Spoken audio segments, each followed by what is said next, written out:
months of not making a video, I am finally doing the review on the ESEE 3.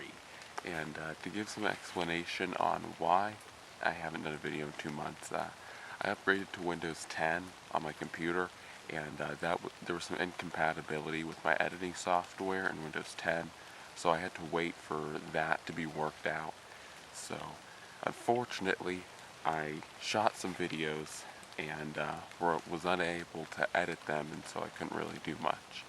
But anyways, now I can actually do my review on the ESEE 3, and of course I did upload a part 2, and in that part 2, I just showed the de-winging of a duck, and that can be a rather tricky thing, but with the ESEE I found it really easy because it has such a thin tip, and it's so controllable. You can see how you can choke really right up, and so it's really controllable in doing very fine tasks.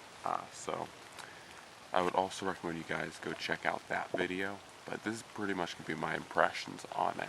So now on to the my impressions of what I would kind of call the more affordable or everyday man's kind of companion knife. And in companion knife, I mean a knife that you're going to be using alongside an axe or a saw, just like all the other knives I use, like the Bark River knives, Bushcrafter, and all those. Only this knife is substantially less expensive than the Bark River or the Pole Force that you guys have seen a lot of on my channel. And so that's why I would kind of categorize it as an everyday man knife, just because it is half the price of the Bark River Bushcrafter. Even though some people may consider it more expensive or a lot of money for this particular knife, I don't think it's too bad in considering what you do get, albeit you do get a 1095 blade in G10. But looking at knives that aren't around this price range, generally 1095 and G10 or micarta are standards, and they're not really bad materials. And of course this is made in the USA, so that's another plus.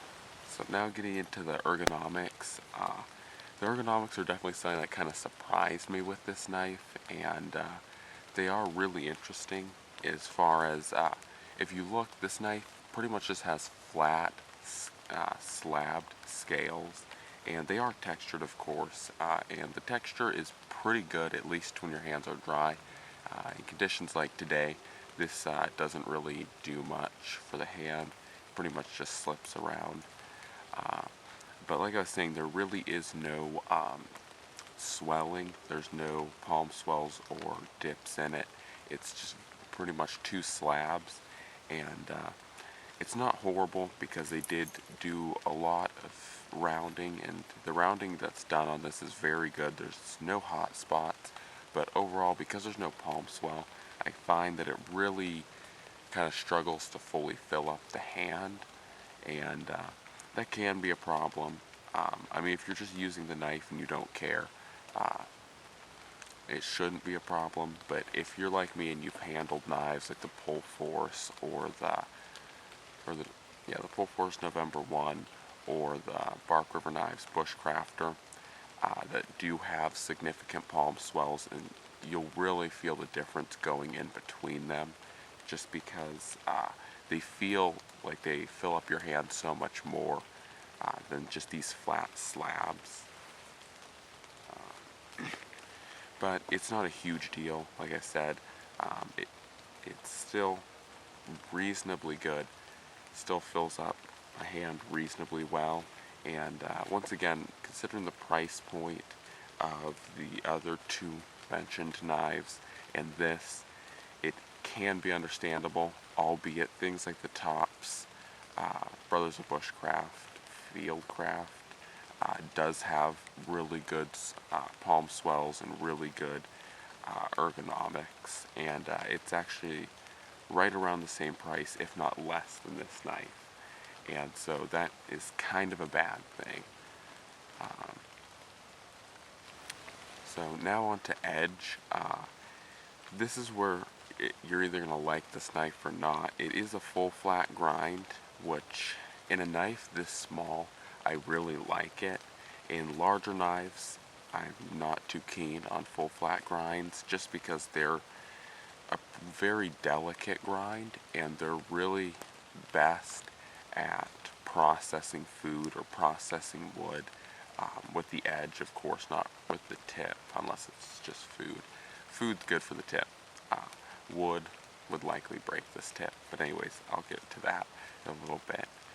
But for a knife that's cutting edge right around 3¼ inches, so very small, just over the size of my palm, as you can see, and I'm just talking about cutting edge, is just over the size of my palm, and so it's very small, and in this small of a package I do like full flat grinds just because, like I said, that processing edge is pretty nice for what companion knives generally do.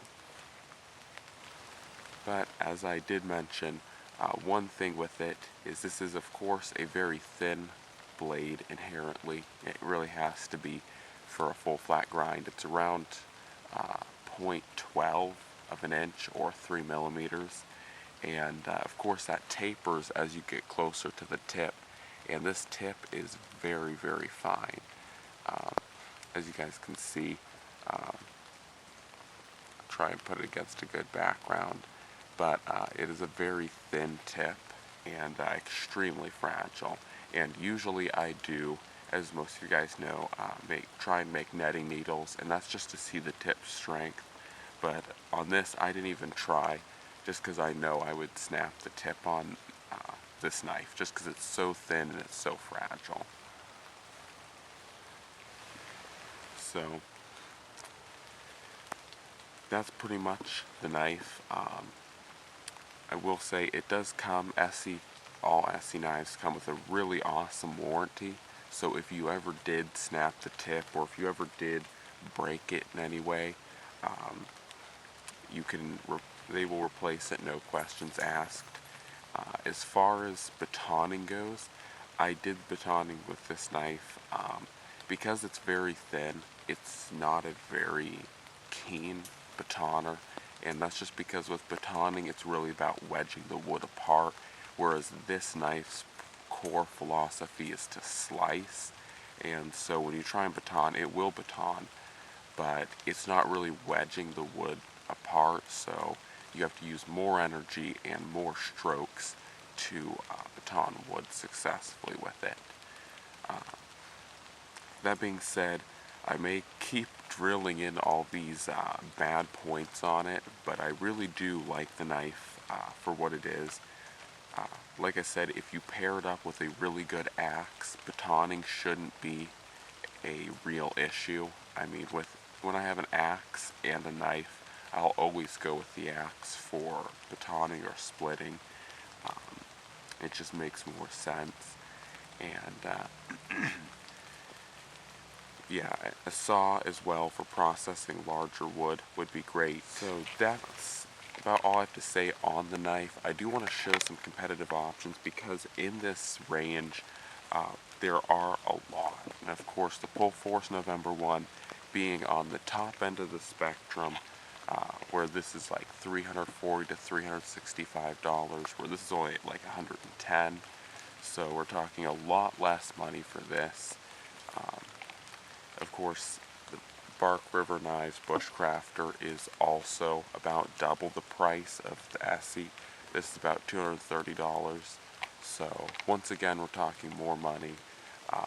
About the only, as far as price goes, competitive option that I have, at least. Of course, there are more you guys could find, but is the the Heli Egan, which is this one, and it goes back to choice. Both of these are really more fine task knives, albeit you could probably baton harder on this, just because of course it is a full flat grind. But this does have a lot of benefits going for it. it still makes a very good companion knife. All of these really do. But if I had to choose one on the table, it would still probably either be the Pull Force or the Bark River. So far, if I had to just choose one, it'd probably be the Bark River, but that's because I've done so much with the Bark River. And like I've said, the biggest thing I like about it is that palm swell and how it fills up the hand. I actually feel like I'm really holding a knife. And it has adequate sharpness, and it has adequate fine, fine tip. It's not quite as fine as the tip on the ESEE, as you can see, but it's so much more strong. I mean, I've made a handful of netting needles with this knife, and it hasn't broke, it hasn't cared. So this is really a perfect balance for me. And like I said, it does come at double the price, but I think that it's a bit justified just for at least me. Anyways, if you're still looking for a good beginning knife, maybe not very beginning, because of course Moras would be a great, or any of the Mora knives would be a great beginning knife, but more of an intermediate knife, kind of going up to this level. The ESEE is really great. Of course, like I said, it's stronger than the Heli. And so if you want that strength, and if you still want some very fine cutting, the SE3 is a very good option. As far as edge retention goes, this is probably a little bit better because this uses 5160, whereas this is 1095. But either way, the edge retention's great on both of them. The tip strength is probably better on the Heli though. Anyways, I never actually even mentioned this until now because I just remembered, but I did want to say this version is the modified pummel version. For anyone that is very observant and probably noticed, I don't think anyone did, but this is the modified pummel version, which just means that this pummel is rounded instead of on normal ESEEs it comes down to kind of a triangular point. Anyways, that's pretty much everything I have to say about the ESEE. It certainly holds its own. It's not like any of these knives overlap it. It is good. So, anyways, guys, I'm out.